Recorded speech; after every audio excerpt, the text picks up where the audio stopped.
Hey guys, Fan here, and today I'm going to bring you guys another quick tutorial. This time I'm going to be showing you guys how you should be starting off as an offlaner. So what I'm going to be covering today is just the basic pathing as well as the ward placements for an offlaner at the beginning of the game. Now, I'm going to start with the pathing. So as you can see, as soon as I picked my hero, I got out of fountain as fast as I got my ward, and now I'm walking towards the enemy's pull camp. So the first stage of your pathing is very normal. It looks like this on the minimap. You basically go over to the enemy's pull camp from your fountain. And as I get here, I'm going to place some wards here that I'm going to be talking about shortly after I show you guys the pathing.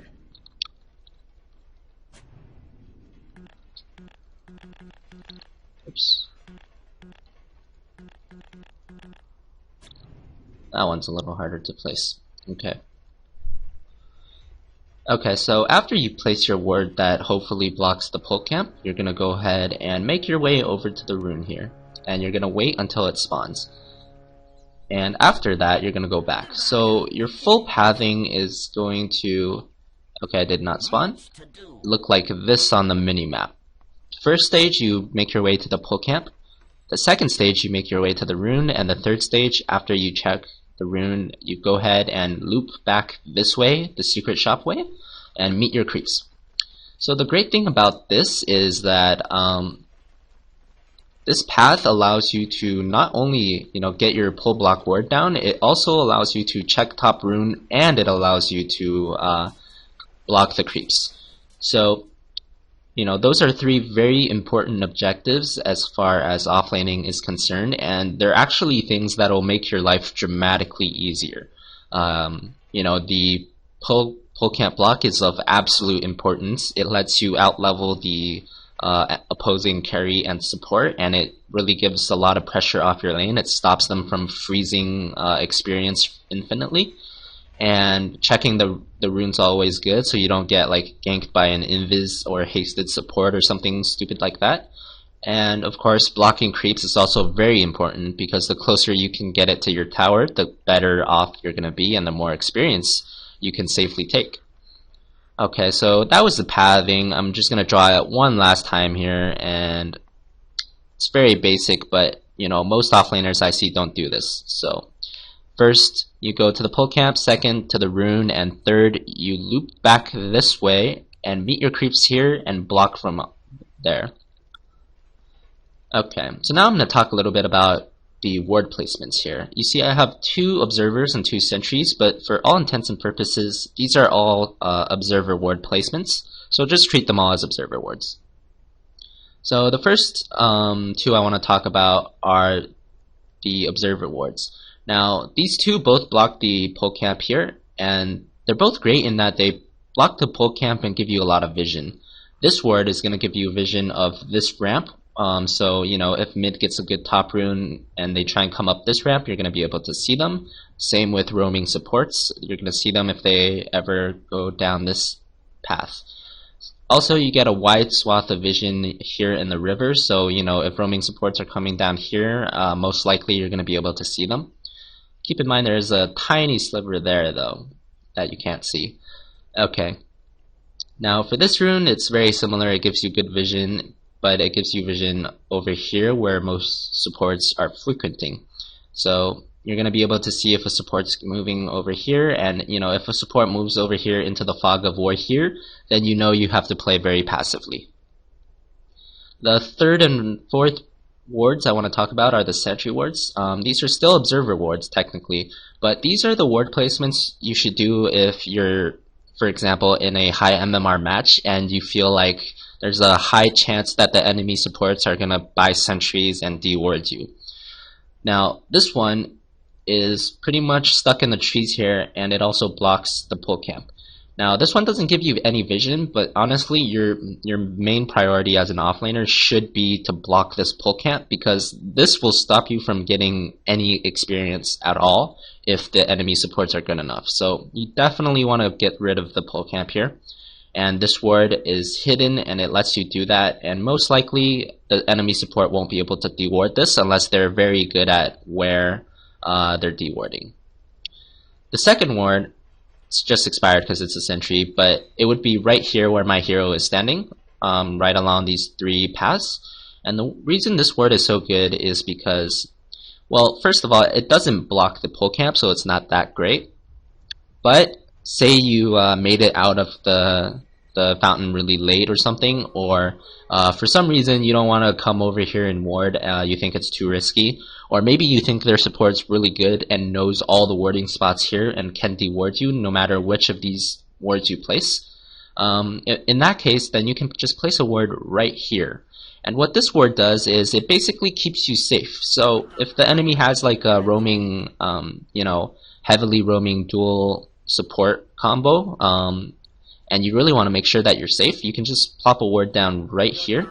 And this ward is going to give you full vision of the jungle, so you basically, it's going to make it really hard for them to gank you. And while it doesn't block the pull camp, it's still better than nothing, especially if you feel like there's going to be heavy kill pressure on your lane. So that's about it for the 4 wards. I think these are the 4 most common wards that are really good and placed in high level matches.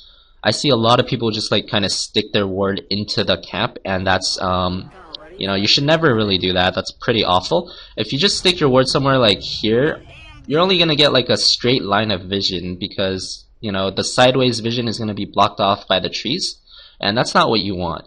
If you're gonna stick a ward in here, you might as well place it somewhere along this edge, because this still blocks the pull, and it gives you way more vision. So keep that in mind.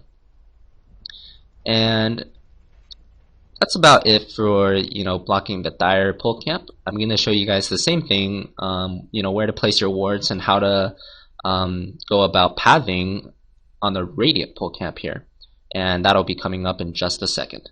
Hey guys, Fan here again. So this time around I'm going to be showing you guys how to block the radiant pull camp if you're going to be offlaning as dire.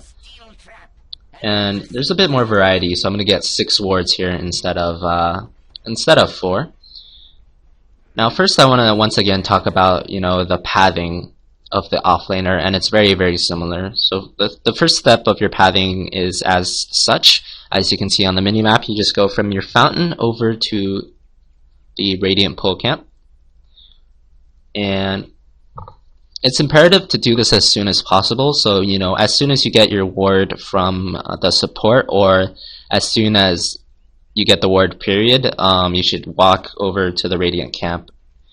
And that's because if I was doing this 15-20 seconds later, it could be extremely risky, because the enemy supports could already be here to stop me from warding, and best case scenario they stop me from warding, and worst case scenario, if they're camping somewhere over here, they might even be able to kill me. So you definitely do not want that to happen, and yep, that's one of the main reasons why you should always be getting out of the camp as early as possible, the fountain. So the next stage is you're going to check the rune. I see it's not here, and I'm going to loop back the same way, by the ancients to meet my creeps. And what you'll see here is, if you do this on time, you're going to be able to pretty much meet your creeps almost at the tier 2 tower in order to block even further. Now I'm not going to cog here because you're probably not going to be offlaning as clockwork, but as you can see, if you do this correctly, if you hurry as much as possible, even without cogging the creeps, you can pretty much get them over here, which is really good for you, because if the creep wave is over here, it's very hard for anything to happen to you. So you're very safe while taking experience. So I'm going to just draw this pathing out on the minimap one last time. First stage, you want to go from fountain to the pull camp. Second stage, you want to move from the pull camp over to the rune, and you got to do this as fast as possible so you don't run into enemy supports. And the third stage, you go ahead and go from the rune, loop all the way across the ancients, and meet your creeps here to block. Okay, so now I'm going to talk a little bit about the different ward positionings. I placed 6 in total. And these two are pretty common. Neither of these are going to block the pole camp, but what these do are, first of all, this one is going to give you vision here. And this is a good ward to place only if you know that your opposing supports are very good at dewarding and they know all the common spots. So this is, it's not an ideal spot, and it's pretty much the same spot as this one that I was showing you earlier.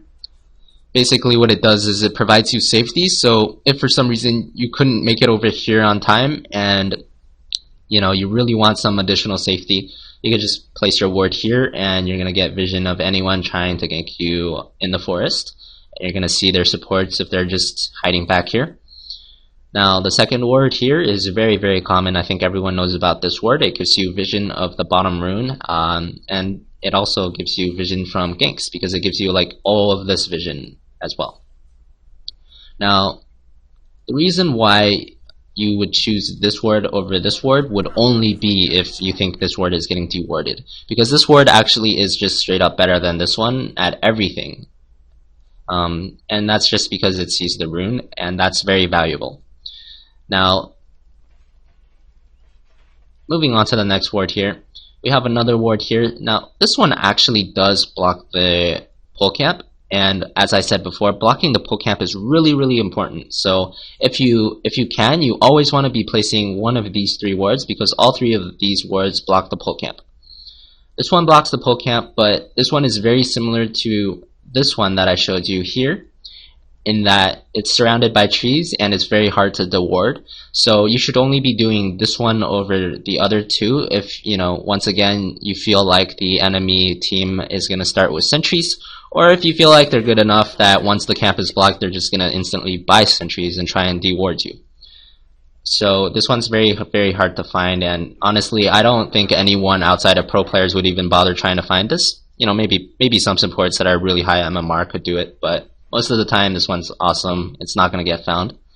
The other two, I just want to talk about this one a little bit. This is the magic bush. It's very popular. I think everyone also knows about this ward. What this ward does is it gives you vision of this area, and it also blocks this camp as well as this big camp. So one cool thing you can do is, if the enemy has a for sure jungler, you can go ahead and place a ward at the magic bush here, and you can also place your second ward right here if you do have access to both wards. And what that does is it basically completely screws the jungler over, because it blocks all three of these camps. And I've had this happen to me many times when I was jungling as Doom or Nature's Prophet or something else. And it's really quite annoying because you're limited to these two camps now. And if you're something like a Doom who really relies on small camps, then you only have one small camp, and it's very, very detrimental to your farm.